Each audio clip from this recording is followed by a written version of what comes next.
السلام علیکم all of you. آج میں آپ سب کو خاکہ کے بارے میں بتاؤں گی، تو چلیے دیکھتے ہیں خاکہ سے کیا مراد ہے۔ لفظ خاکہ انگریزی لفظ اسکیچ کا ترجمہ ہے۔ خاکے میں جس شخص کی تصویر کشی کی جاتی ہے اس کے خیالات و افکار، سیرت و کردار، عادات و اطوار سب کی جھلکیاں نظر آتی ہے۔ خاکہ میں متعلقہ شخص کے نمایاں اوصاف بیان کیے جاتے ہیں۔ خاکہ لکھنے والے کا متعلقہ شخص سے واقف ہونا ضروری ہے۔ خاکہ نگاری سوانح نگاری سے مختلف ہے۔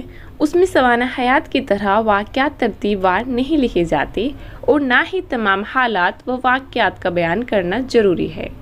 خاکہ نگاری میں ان حالات و واقعات کا بیان ضمنی طور پر کیا جاتا ہے جو شخصیت کے کسی پہلو کو اجاگر کرتے ہیں۔ یہ ضروری ہے کہ خاکے میں شخصیت کی خوبیوں اور خامیوں دونوں کو غیر جانبداری کے ساتھ بیان کیا جائے۔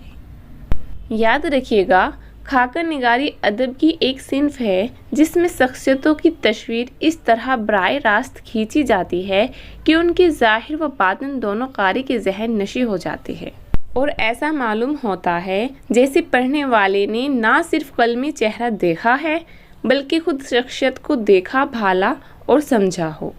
آگے دیکھیے خاکے کی اقسام: سوانحی، تعریفی، کرداری، سرسری، اجتماعی، معلوماتی، تاثراتی، مدحیہ، خود نوشت، مزاحیہ، طنزیہ اور سنجیدہ۔ یہ سب خاکے کی اقسامیں ہیں۔ تو چلیے دیکھتے ہیں سوانحی خاکہ سے کیا مراد ہے۔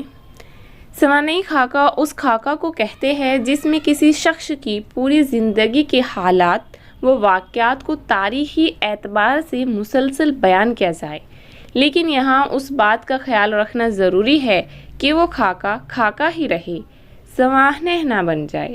یعنی یہ کہ خاکہ نگاری کو چاہیے کہ وہ غیر ضروری تفصیل اور سوانحی اسلوب سے کام نہ لے کر اعجاز و اختصار اور رموز کنایہ سے کام لے، اور اس شخص کی پیدائش سے لے کر موت تک کے تمام اہم اور منفرد واقعات کا انتخاب کر کے غیر جانبداری سے اس کے ہر اچھے اور برے پہلو کو ایسے پیش کرے کہ وہ ایک چلتی پھرتی تصویر اور فلم معلوم ہو۔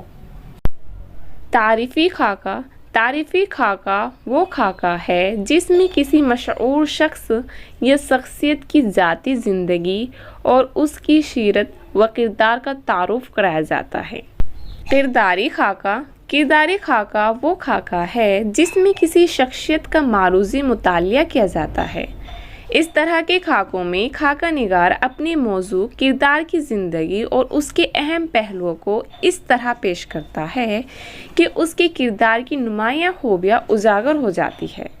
سرسری خاکہ وہ خاکہ ہے جس میں خاکہ نگار اپنے موضوع کے متعلق سرسری طور پر کچھ پہلو کو اجاگر کر دیتا ہے۔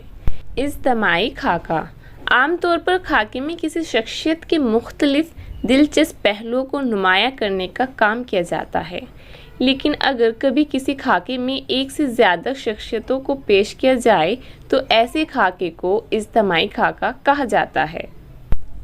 معلوماتی خاکہ وہ خاکہ ہوتا ہے جس میں موضوع کے متعلق کچھ ایسی اہم معلومات پیش کی جاتی ہے جن کے متعلق خاکہ نگار کے علاوہ بہت کم لوگوں کو علم ہوتا ہے۔ خاکہ نگار اپنی جانکاری سے ان معلومات کو دلچسپ اور مختصر انداز میں بیان کرتا ہے۔ تاثراتی خاکہ: تاثراتی خاکہ میں کسی شخصیت کا معروضی مطالعہ پیش کرنے یا اس کی سوانحی خواہش بیان کرنے کے بجائے مصنف اپنے موضوع سے متعلق اپنا ذاتی تاثر پیش کرتا ہے۔ مدحیہ خاکہ اس خاکے کو کہتے ہیں جس میں کسی شخص کا تذکرہ اس مقصد کے تحت کیا جاتا ہے کہ اس کو پڑھنے کے بعد قاری کے دل میں مدحیہ تاثر پیدا ہو۔ اس طرح کے خاکوں میں خاکہ نگار اپنے موضوع کے متعلق محض ان واقعات کا انتخاب کرتا ہے جن سے اس کی شخصیت کے بہترین پہلو نمایاں ہوتے ہیں۔ خود نوشت خاکہ اس خاکے کو کہتے ہیں جس کا موضوع خود خاکہ نگار ہوتا ہے۔ مزاحیہ خاکہ: ویسے تو عام خاکے کے لیے بھی مزاحیہ عنصر بہت ضروری ہوتا ہے۔ مزاح کے بغیر خاکہ سنجیدگی کا شکار ہو جاتا ہے۔ طنزیہ خاکہ: اردو میں طنزیہ خاکے بہت کم لکھے گئے ہیں۔ طنزیہ خاکہ لکھنا بہت مشکل کام ہے، ذرا سی چوک سے وہ خاکہ نہ رہ کر حضو بن جاتا ہے۔ حضو مینس ہوتا ہے غیبت یعنی برا کہنا۔ سنجیدہ خاکہ، سنجیدہ خاکہ ایسے خاکے کو کہتے ہیں جس میں خاکہ نگار شخصیت کے مختلف پہلوؤں کو نہایت سنجیدگی سے بیان کرتا ہے۔ آگے دیکھیے خاکہ نگاری کے اجزائے ترکیبی۔ خاکہ نگاری کے 6 اجزائے ترکیبی ہیں۔ پہلا ہے اختصار، وحدت تاثر، کردار نگاری، واقعہ نگاری، منظر نگاری، زبان و اسلوب۔ آگے دیکھیے موسٹ امپورٹنٹ، یاد رکھیے گا، اردو میں خاکہ نگاری کی روایت کو قائم کرنے میں محمد حسین آزاد کے تذکرہ آب حیات نے سب سے اہم رول ادا کیا ہے۔ مرزا فتح اللہ بیگ کو اردو میں خاکہ نگاری کا بنیاد گزار قرار دیا جاتا ہے۔ اردو خاکوں میں طنز و مزاح کو شامل کرنے والے 2 خاکہ نگار ہیں، مشتاق احمد یوسفی اور مجتبی حسین۔